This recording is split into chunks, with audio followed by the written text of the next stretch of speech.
The first presentation will be by Neva Makgetla, who will be providing an overview of the economy and the pandemic. And this is a presentation on a new TIPS product called the TIPS COVID Tracker.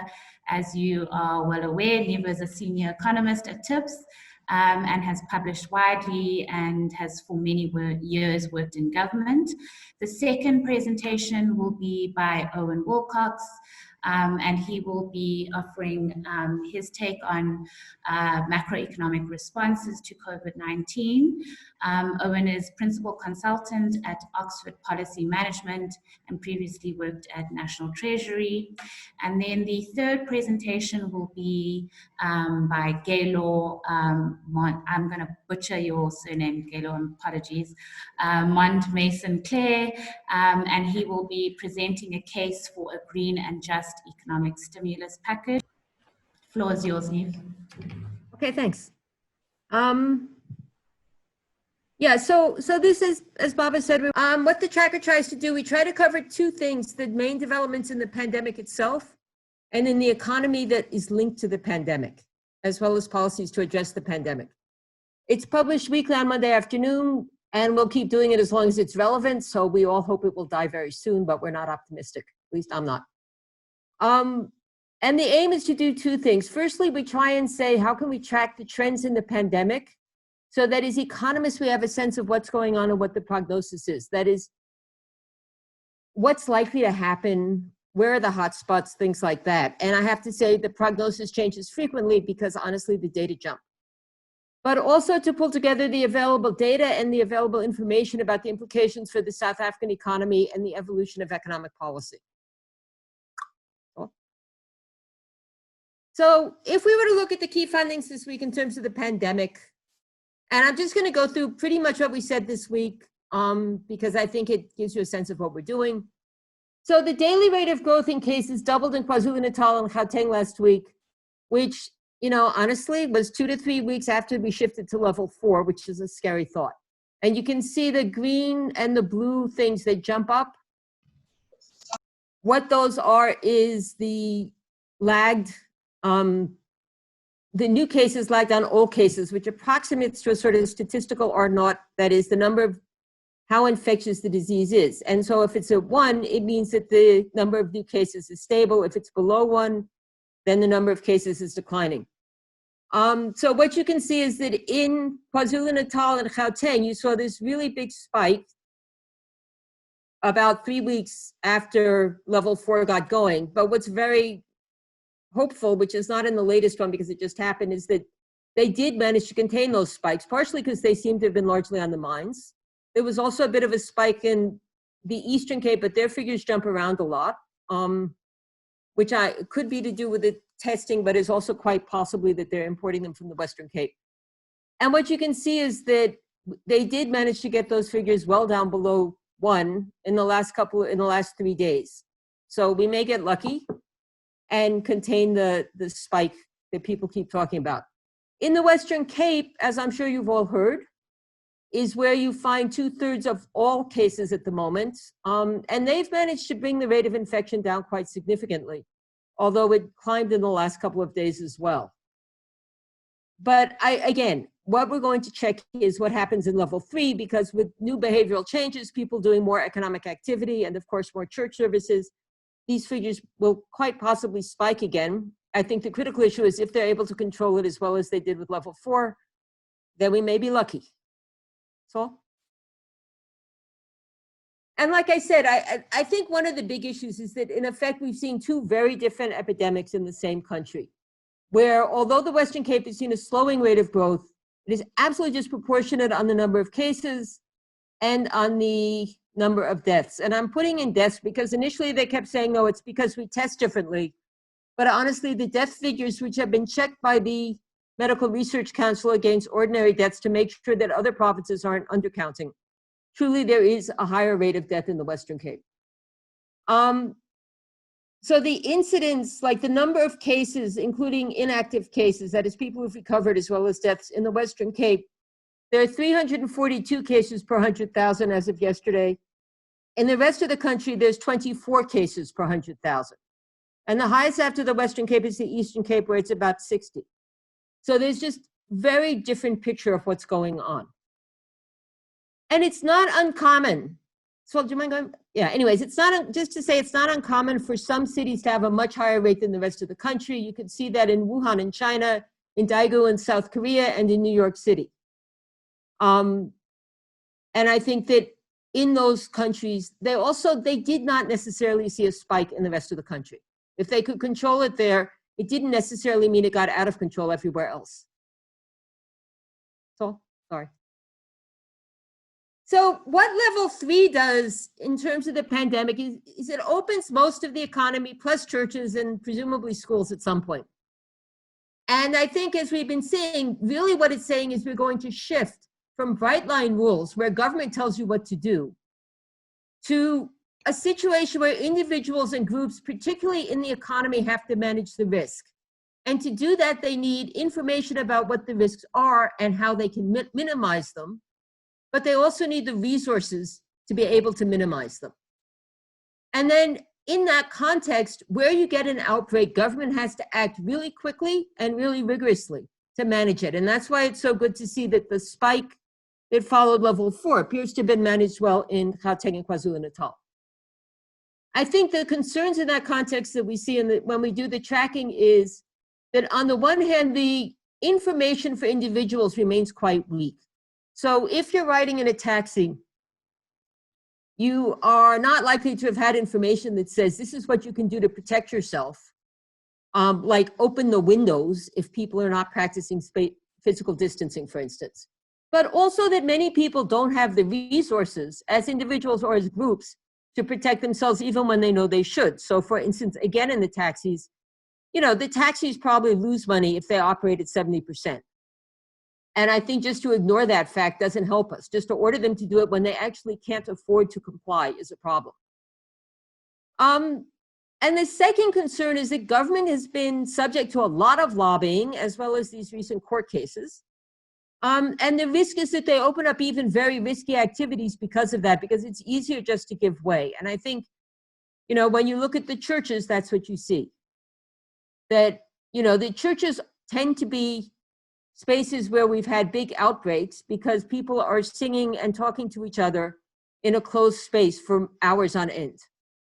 And just to say quickly that there are new studies this past week that say that COVID-19, about 80% of cases they think come from what they call super spreader events, which tends to be where people are close together for long periods, usually inside. And that if you're inside, even when you're physically distancing, you can still get that kind of event. And then just to show why we keep saying, but it is nonetheless possible to prevent a spike, is kind of a conflict. You can hear it here in the country as well. In epidemiology, you've got this sort of British approach, which says, we're all doomed. There's going to be a spike. That's just the way it is. And all we can do is prepare the hospitals for it. And there's a second approach, which tends to come more from the WHO, which says we can slow down and even prevent the contagion from spreading far at all if we manage to change behavior. And what the graph shows is that, in fact, many, many countries have kept the peak low, or in the case of countries like Vietnam and China outside Wuhan, even Australia or New Zealand, the peak was so low it's barely visible. And that many countries, particularly the ones that were hit sort of in March and April, have brought the level of infection far down. And it's not because of herd immunity because they're not close to herd immunity. Whereas in places like New York City, it kind of got out of control. And even Singapore, which started out with strong controls, I'm sure people know this, but they didn't extend the controls to migrant workers. And it turns out they were in absolutely super spreader territory.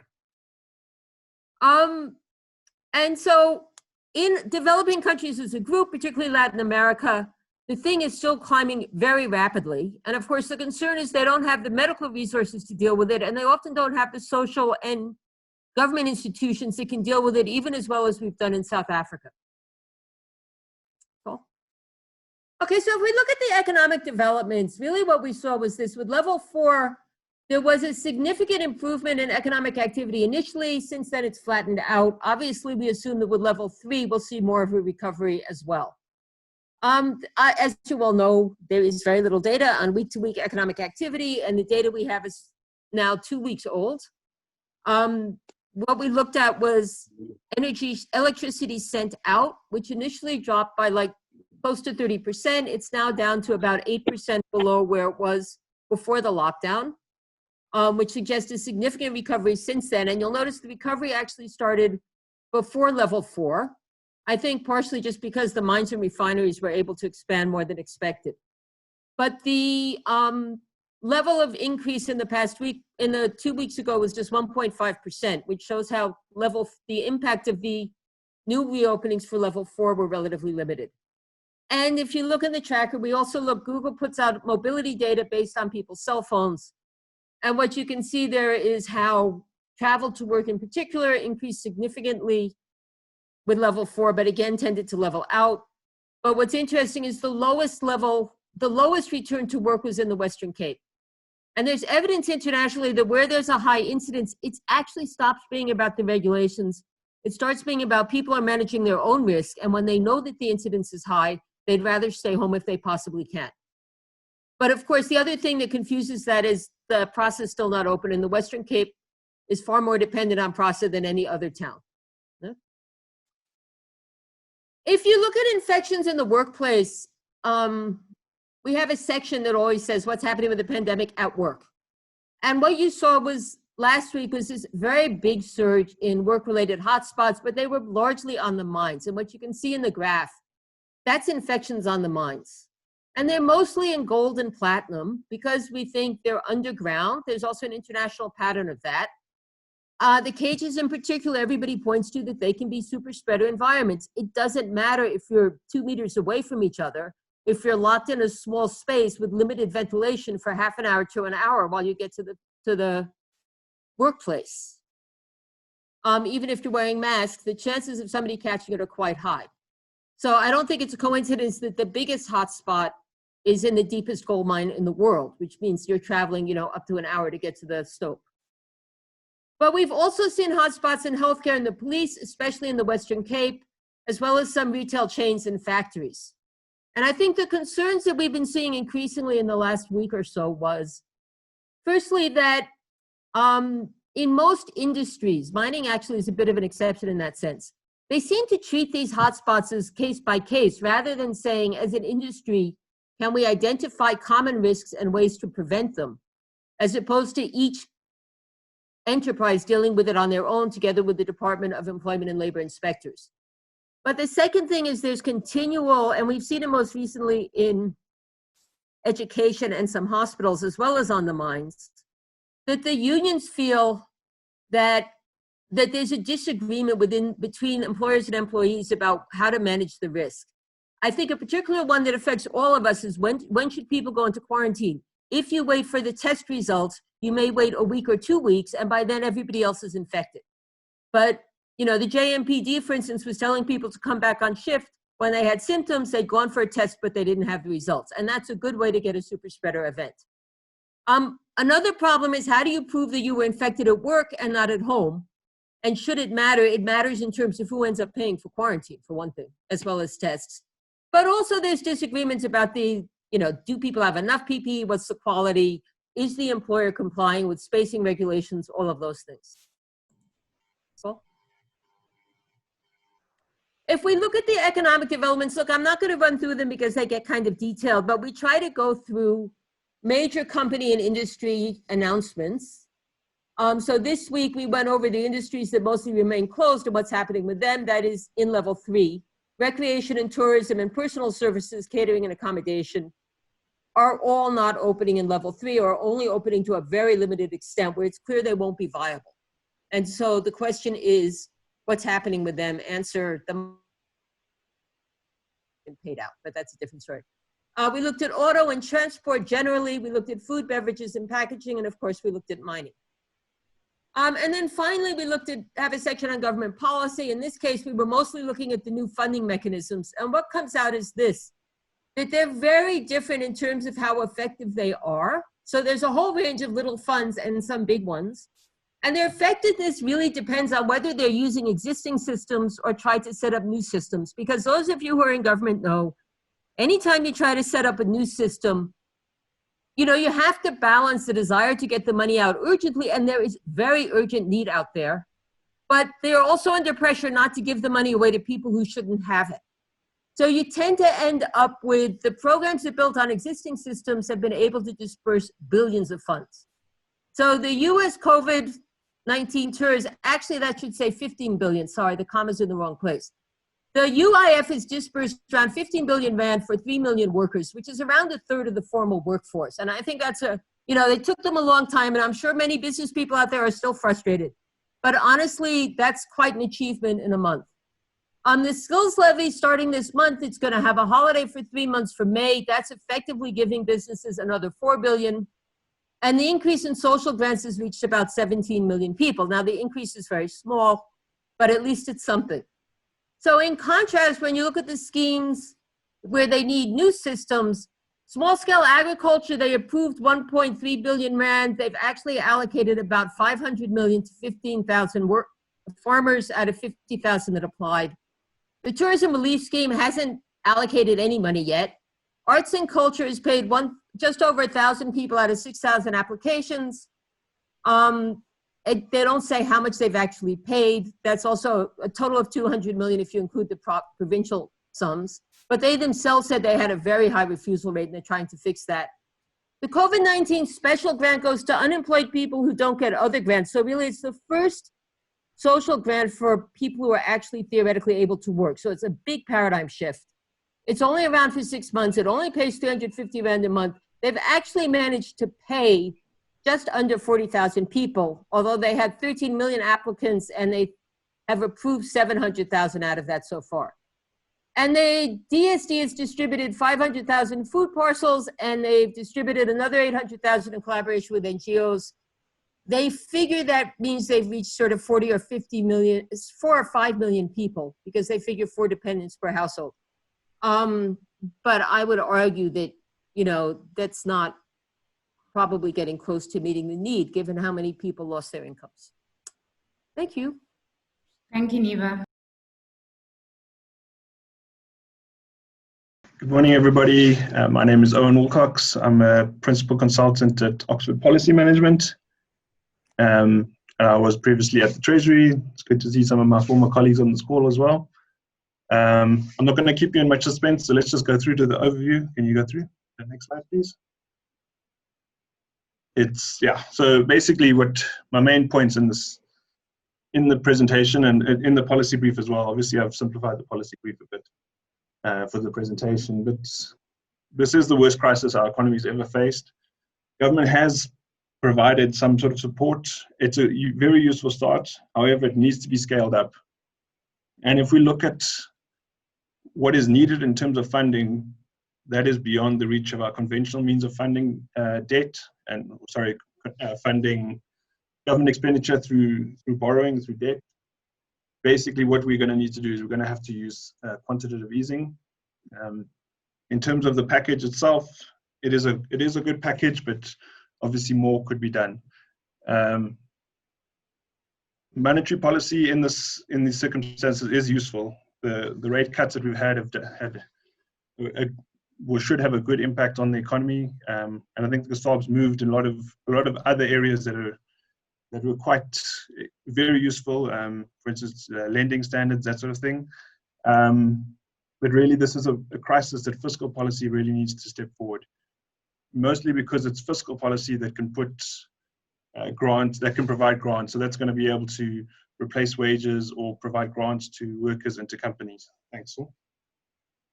So in terms of, if we're thinking about a package, a stimulus package, we should think firstly, what is it aiming to achieve? The first goal in any sort of stimulus package, even for a normal recession, and like this recession, is that government needs to spend to offset the output gap. What you see in a recession is that companies and workers will start wondering about or become worried about the future path of the economy, and the response to that is to save. So companies start spending less, they'll invest less, and where they can, they'll cut costs. On the side of workers and households, they'll also start saving because they're worried about their future job security.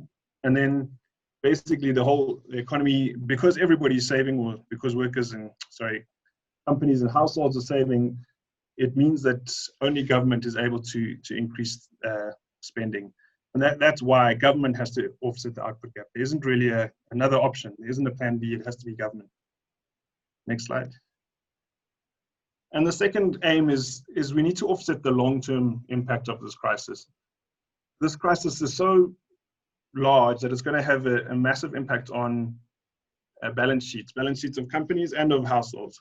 If we look at companies, if their balance sheets get the quality of the balance sheets gets reduced, if the value of the assets falls, and that will obviously happen because their revenue has fallen, or if debt levels increase, we end up in a situation where companies are insolvent and they won't actually produce to exist in the upswing. And the same for households. When household wealth falls, it means that consumption in the future will decrease. So what we're worried about here is that, given the scale of the crisis, not only are we going to get a recession now, a deep recession now, we could end up with lower growth in the future than we would have had without the crisis. This is called hysteresis. That's the technical term. Next slide, please. So, given this concern that we need to try and fill up the output gap, how large should this package be? There are a number of factors that we need to take into account, and obviously I've simplified it here for the presentation.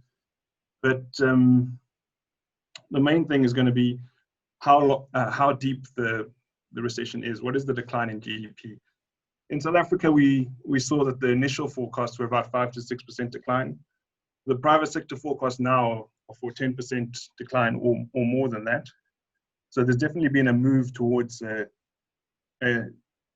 the forecast and the projections have taken into account a much bigger decline in GDP.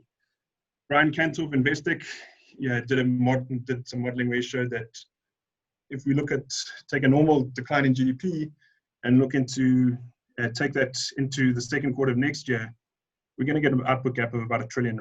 And that's the R1 trillion really that government needs to respond to. And just as for some context, the US nowcasts are looking dire. So the nowcasts are using economic data that's available to try and forecast what's happening in the current quarter. So there are two Reserve Bank offices in America that do that. When Atlanta is forecasting minus 53% for the second quarter, the New York office has a 35% decline in the second quarter. So those are really dire numbers. And I think we'd also have to take into account the fact that US response to the crisis has been much larger and more effective than in South Africa. So if those are the sort of declines they're seeing, I should just caution that that's in the quarter. It's not obviously the annual number. But if that's the sort of number we're seeing, we could be seeing much bigger numbers in South Africa. Now I will worry that I think we'd be lucky if we got away with a decline of less than 10%. In terms of the EU, this is the forecast from the ECB. The ECB forecast, they've got a forecast of a fall of 9% with a worst case scenario of 15%. Again, the response in many EU economies has been probably more effective than in South Africa. Next slide, please. So if we don't actually know how large this package should be, how should we proceed in designing a stimulus package? And I would argue that we really got to be very conscious of the risks of getting it wrong, and particularly the fact that the risks are asymmetric. If the package is too small, and I'm worried that it is too small at the moment, if government's package is too small, we could lose many, many jobs, maybe hundreds of thousands of jobs, and thousands of companies could go out of business. If the package is too large, if we somehow end up spending more than we should, we get a bit of inflation. Now, I think if you look at those risks are not symmetrical risks, and inflation is a much smaller problem than unemployment, and hunger, and poverty, and also it's a problem that we know how to solve. I think the Reserve Bank has definitely gained credibility about the fact that it knows how to deal with inflation.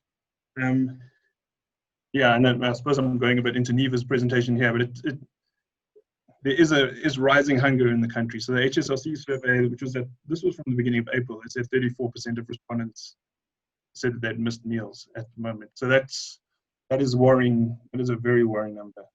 Next slide. So the next question is, if we want a package, and we know that our package has to be large, how do we fund it?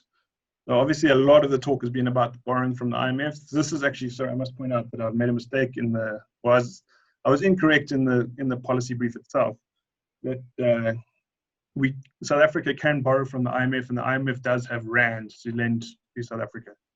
So the main concern was whether we could borrow, and if we were borrowing in dollars, it would increase our foreign debt levels, which is something you obviously don't want to do. And South Africa has a very good track record of not borrowing or having very little foreign borrowing. So it's not something we wanted to throw away in the crisis. But South Africa could borrow in rand, which would make it a lot easier. The interest rate would be very low, about 1.1%, and this would be over 5 years. So I compared it with our current 5-year bond rate, it's about 7.2%. So that's much cheaper. Obviously, the worry with the IMF is conditionalities. They've said there won't be conditionalities, but I think it is something you need to worry about.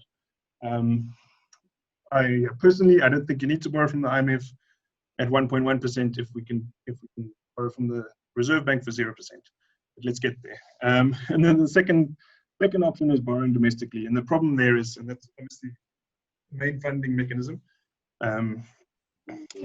taxes. So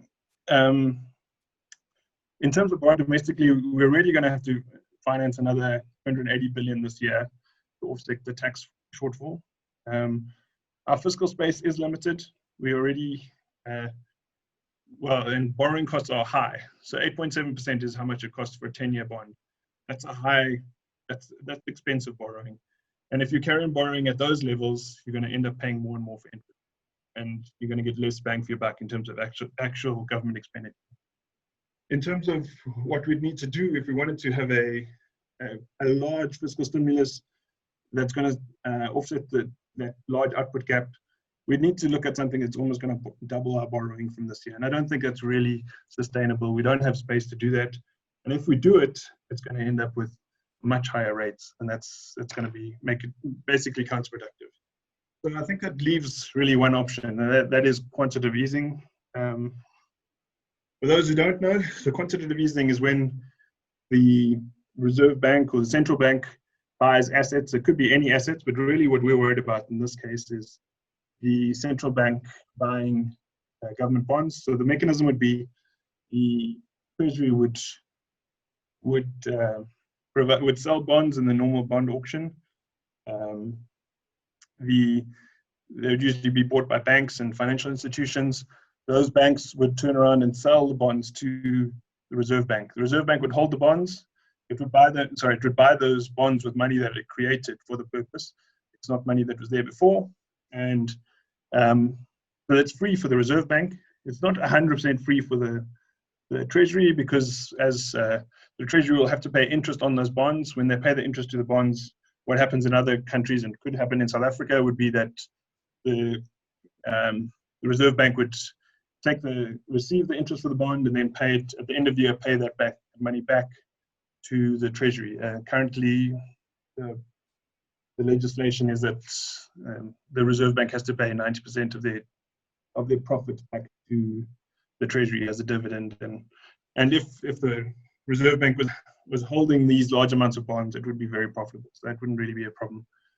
And one thing I really want to, so in terms of QE, it really is the cheapest, quickest, and easiest method of financing. It's cheap because it's essentially free. It's the quickest because it's just normal bond auction, and we already have that mechanism set up. And it's the easiest method because you don't have to worry about conditionality from the IMF. You don't have to worry about trying to leverage UIF assets or any sort of mechanism like that. It's really very easy to do. And the Reserve Bank's been doing it already.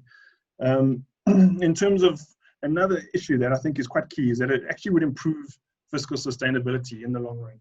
So, the concern in South Africa is really is the economy going to grow?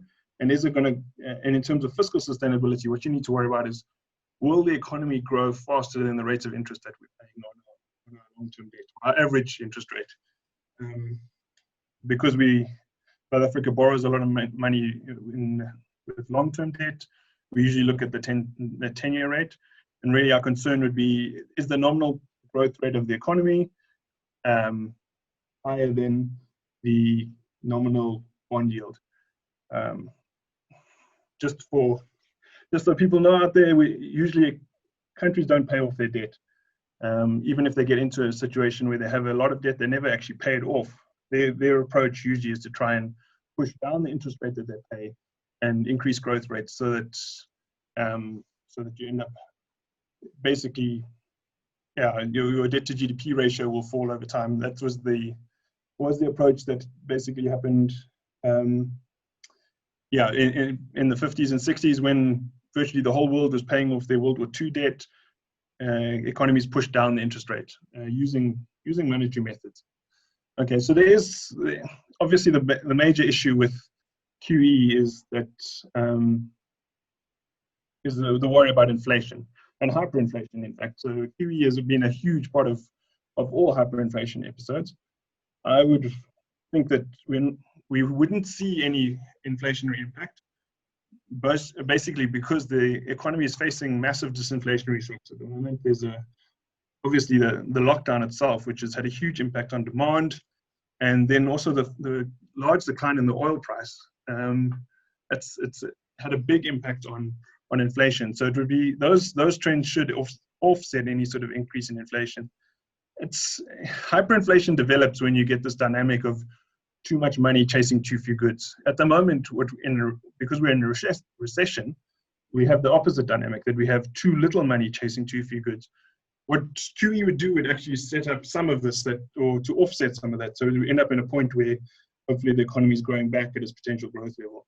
Obviously, once you get to the point where you have a recovery, you shouldn't need to worry about continuing QE. And I would just point out that, there are a lot of critics about the inflation story, but I do worry. Well, I just point out that in 2008, there were many critics of the Fed and the ECB who argued that hyperinflation was just down the road, and they were proved convincingly wrong on that. Next slide, please. This isn't from the brief itself. I've just seen that the Reserve Bank has come out with some arguments against QE. Obviously, the main one is the inflation story, as I mentioned before, and as I said, I don't think it's likely to occur. And the other arguments that have been made is that QE would impede the functioning of debt markets. I think when we're examining these arguments against QE, we need to weigh it against. There are principles that are being put forward, and I think we need to weigh these principles against the impact of them. So, if we worry about the functioning of debt markets, yes, it is valuable that debt markets function optimally, but is that something that we need to offset against much higher levels of unemployment? How many jobs should we lose to? Is that principle worth the job losses or unemployment or increases in poverty? And I would also point out that it would impede the functioning of the long-term debt markets, but the SARB already intervenes in short-term markets and sets the interest rate for short-term markets. So why would that be different why would the long end of the market be different from the short end? There have also been arguments made that it could lead to investors dumping bonds and higher long rates. This is actually the opposite of what's happened so far. The SARB has been intervening in markets, and what we've seen is that long-term debt, the yield on long-term debt have come down quite dramatically. So I think at its worst point, the 10-year bond was yielding over 12%. It's now yielding less than 9%. That's a massive decline. And that's been because of largely because of the QE program. So, the argument that it could lead to higher long-term interest rates is clearly not correct. There was also a worry that it would reduce the spending constraint on government. And I think my argument would be, well, that's exactly the point of it, is that it would reduce spending constraint on government. And I don't think this is a principle that does well when you place it against higher unemployment and weaker growth. And then again, there's the last argument. I'm sure there are other arguments that I might have missed, but it would impinge on the independence of the SARB. Again, we need to weigh this principle against the impact on unemployment and poverty. But I would also point out that the independence of central banks hasn't been eroded in other countries which have actually or used QE. So I'm putting forward a proposal that we could proceed prudently. I don't think we can completely dismiss the inflation risk, but there's a way that we can proceed, that we can still maintain the growth impact of QE and de-risk it to an extent. So we worry about that inflation risk, and we monitor QE so that we don't actually get it. And if we do have inflation, then we stop it. Basically, we start with discrete amounts of bonds, 20 to 30 billion rand a week, and we monitor inflation. At one stage, the Stats SA had a weekly series of CPI. I'm sure they could be asked to do that again. It would help us to monitor any sort of pickup inflation. If we end up getting inflation, we know how to solve the problem of excess liquidity leading to inflation. We use normal open market operations that the SARB has been doing for decades. And the other idea I had was that we could pay interest on excess reserves. So this is something that the Fed did in the 2009 crisis. They before the crisis, they didn't pay any interest on excess reserves that banks held with the Federal Reserve. But they started doing it in 2009. And because of the QE and also because of the impact of paying those excess reserves, the interest on excess reserves, they saw that excess reserves held with the Federal Reserve increased to $1.5 trillion.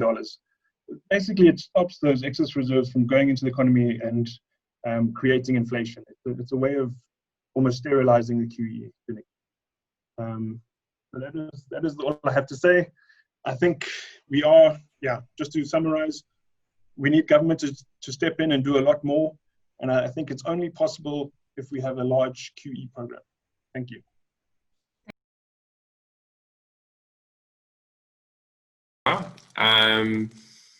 And I guess following on nicely from Neva's and then Owen's presentation, I want to spend a bit of time looking at the sort of medium-term economic recovery. And we've been really focused on the short-term response for, I think, all the right reasons. But we are now starting to look at kind of a medium-term recovery where we could really have a meaningful impact going forward. So can you please move to the next slide? And we know that our pathway of development over the last decade hasn't been sustainable, and I think as we channel large amounts of resources into the economy and into society, on the one hand, yes, we have to address the socioeconomic emergency, but on the other hand, there is an opportunity to really trigger a different kind of development.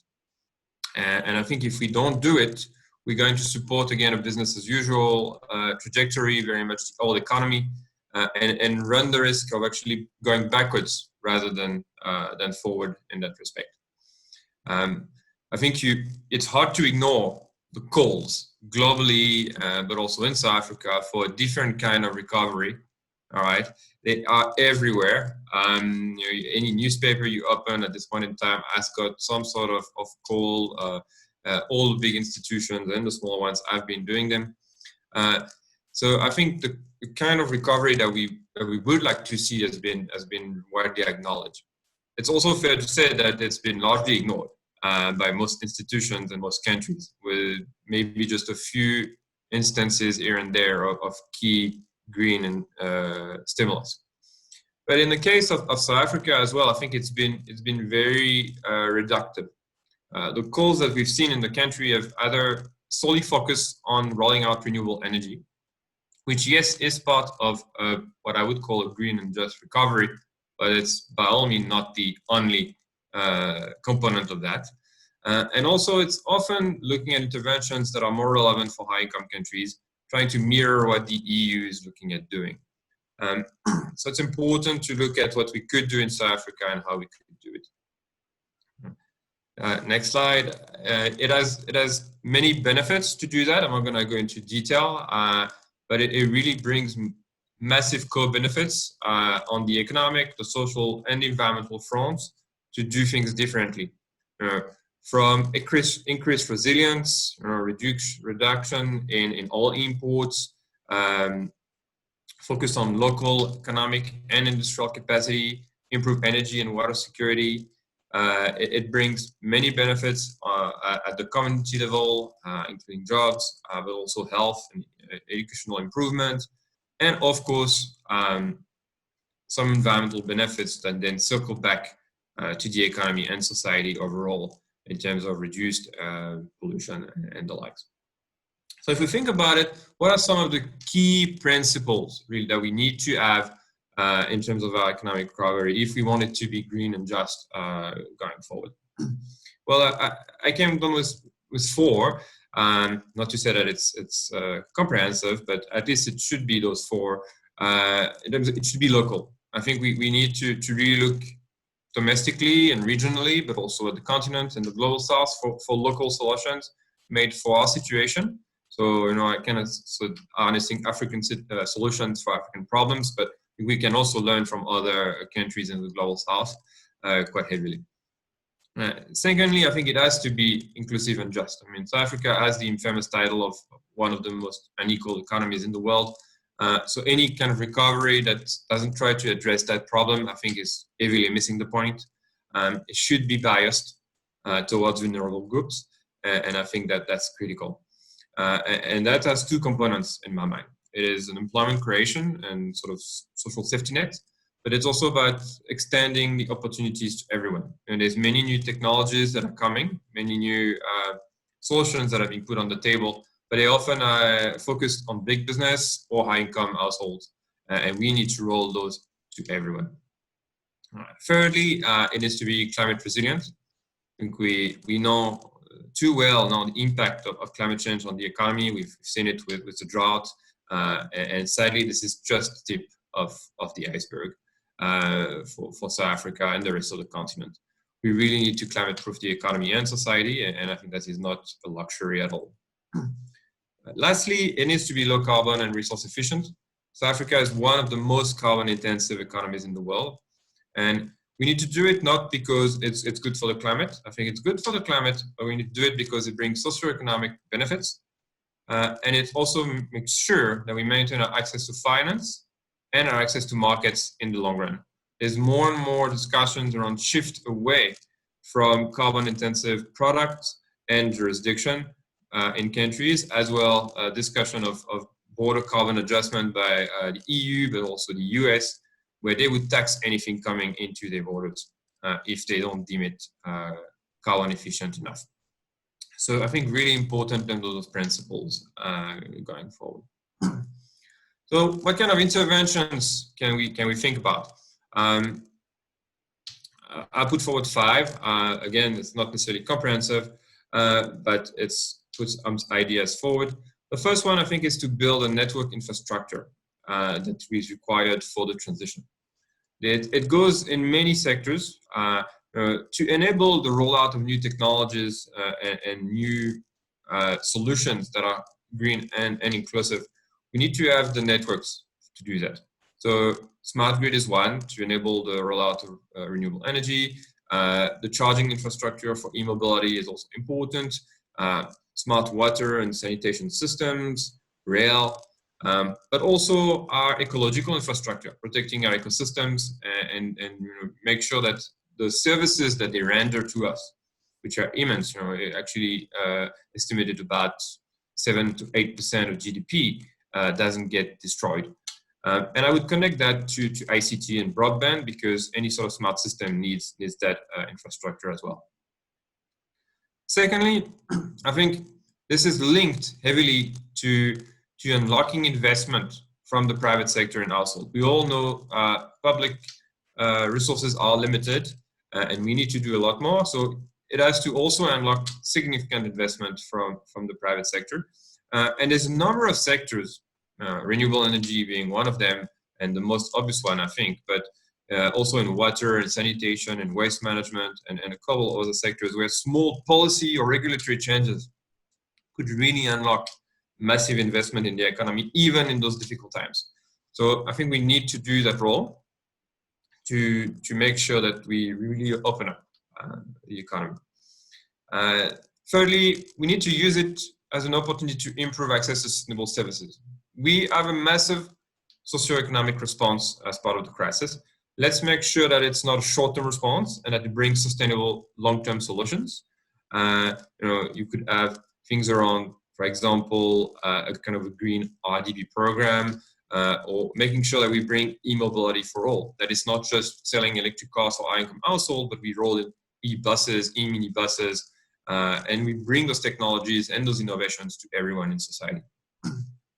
Fourth, I think we need to focus heavily on local activities. We have many strengths in the South African economy, where we could support industrial development and economic development. I've listed just a few, really, from smart meters to biomaterials to next generation sanitation, to obviously focusing heavily on the recovery of our agricultural and tourism sectors, but also putting emphasis on health and education. These are all jobs which you cannot outsource somewhere else or to another country. And they are really local, they bring local benefits, and I think it's important. On the other side, I think we need to be sure that if we provide large bailout to enterprises, there needs to have some sort of conditionality on social and or environmental progress. That's been the norm globally. We haven't really had that kind of bailout yet on the table in South Africa, but I think we need to watch out. And lastly, well, it needs to go hand in hand with the fiscal reform. I think we cannot envisage the amount of investment that we want to do differently without looking at the core of the system, which is our fiscal system. Removing progressively the subsidies to fossil fuel would be huge and provide a vast amount of resource. Fossil fuel subsidies, direct fossil fuel subsidies are estimated in South Africa at about 2% by the IMF. Indirect subsidies, about 14% of GDP. So even if you just look at the direct subsidies, it's about $7 billion per year, a huge amount of money that we can use to really incentivize new green solutions, foster resource efficiency, and also use it to make sure that our prices, both electricity and water primarily, are inclusive and drive behavioral change. So really it's a package of sort of 5 pillars that I think we can look at. 2 quick examples, one on electricity. I think there's so many benefits of looking at rolling out renewable energy into our system. It has positive impact on energy security. It has been acknowledged by our RRP as the least cost pathway. It also has a very quick rollout.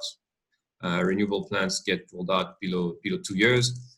And it brings a whack of benefits, from manufacturing, job creation, contribution to our just transition, and better access to energy. And that is really important to look at it from 3 avenues. First one is to restart our large-scale procurement of renewable energy, which is through the REAP program, our Renewable Energy Independent Power Producer Procurement Program, and which would help with stabilizing, I guess, the grid. Then the second avenue is around unlocking small-scale embedded generation, making sure that everyone can install rooftop solar systems, households, businesses, but also communities. And I think we need government to then play a role to make sure that this technology, again, gets accessed by everyone.